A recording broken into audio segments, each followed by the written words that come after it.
Welcome back to the channel. Today we are tuning the Lotus Elise. So we're going to be going with a stage 1 tune from Kinetic. The way it works is you connect this to the PC, you update it, then you connect it to the car to get the stock tune back onto this unit, upload it to your computer, and then send that stock file to Kinetic, and then they'll modify it for you. I downloaded the new tune, I uploaded it into this device, and now we're going to connect it into the car and then go ahead and tune it. Before you do anything, make sure your battery's full charged. I'm actually charging it right now on a battery tender so that it doesn't die while it's tuning. Here's the interior. The reason I want to tune this car is so that we can get more power down low, particularly.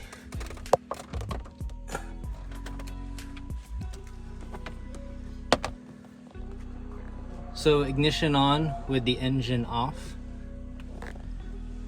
Once you get to this screen here, you're going to click tuning. And then you want to continue with writing of your file. You have a couple options here. You have the original file, which is stock, and that's where it's at right now with the star. You can also choose tuned 6200 RPM cam change. And that's basically like stock already, 6200. I'm gonna go ahead and choose the tuned 5500 RPM cam change because I want the cam change to become a little earlier so that we can get a little more power and also a better sound. It's gonna be more gradual. It's not gonna be like a turbo VTEC boost. If you prefer the VTEC boost, then go with 6200. I'm just gonna try the 5500 to see how it feels. So this is where it's gonna start writing to the ECU. So you need to key off and confirm. Okay, key off position. Okay. So earlier it told me to turn the key back on to the ignition and wait. So now I just did that and it's writing in progress. Do not interrupt this process, meaning don't let the battery die and do not touch anything in the ignition for now. I'm gonna let this go ahead and finish up. It should take a couple minutes. All right, so we officially completed the tune. Now we can go switch the ignition off and disconnect our power gate. And just like that, the ECU is tuned. So now we're ready to start the learning procedure. And what you wanna do is turn the car on, let it idle for 15 minutes before you drive it, and then just drive it normally. After you drive it, before you shut it off, you want to let it idle again for 10 minutes before shutting off. And you don't want to do any full throttle or wide open throttle until about 75 miles because the car needs to learn the new tune. So it's going to take some time. That way it doesn't stall. So I'm going to go ahead and start the car and let it idle for 15 minutes before we drive it. Starting the car now. Let it idle for 15 minutes. All right, so we waited 15 minutes for the idle. Now we're driving. And one thing I'll tell you is it feels a lot easier to drive now. I feel like there's more power down low in the low RPMs. There's more torque. Low RPM driving, definitely feel a big difference, and I'm not even like getting on it yet. I'm still letting it warm up and learn the new tune.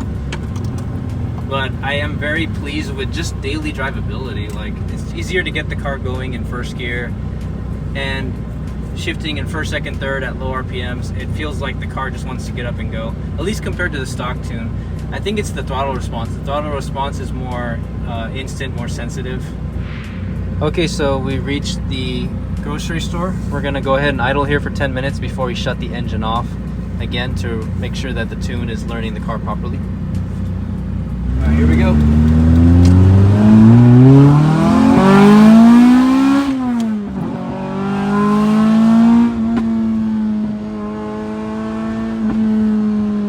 See, this is what I mean. It sounds better.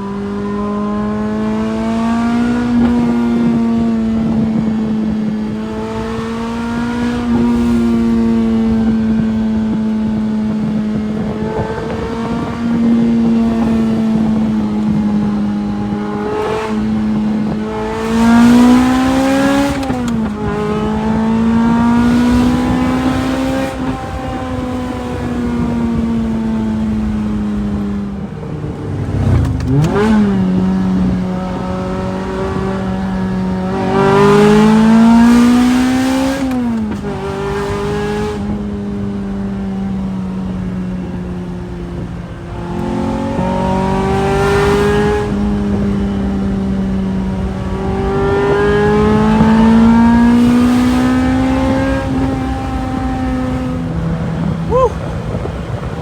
feels perfect. My goodness. Couple that with the tune.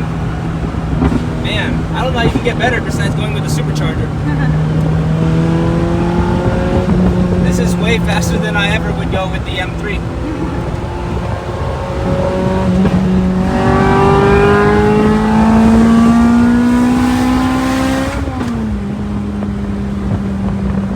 And this is not even close to the limits.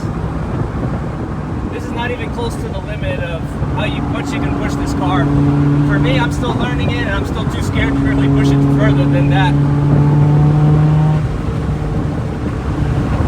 This car can handle though. So overall I think this tune from InnoKinetic is really well worth it because of the lower cam change. It just sounds better, it's more fun to drive. You can stay in the higher gears a little longer, you don't have to downshift as often. It's not an amazing increase in power, it's only about 10 horsepower increase and a little bit more torque as well. I think it's a great investment and I think you'll have a lot of fun with it if you don't have any plans of supercharging. Now if they ever do come out with a carb legal supercharger, the Katana 3, I'll definitely get that because I want to get a little more power in the mid-range. I feel like it's lacking there. But up high, super fun. So we're gonna head over to Alice's and have some lunch. Thank you so much for watching and I will see you guys on the next video. Have a good afternoon.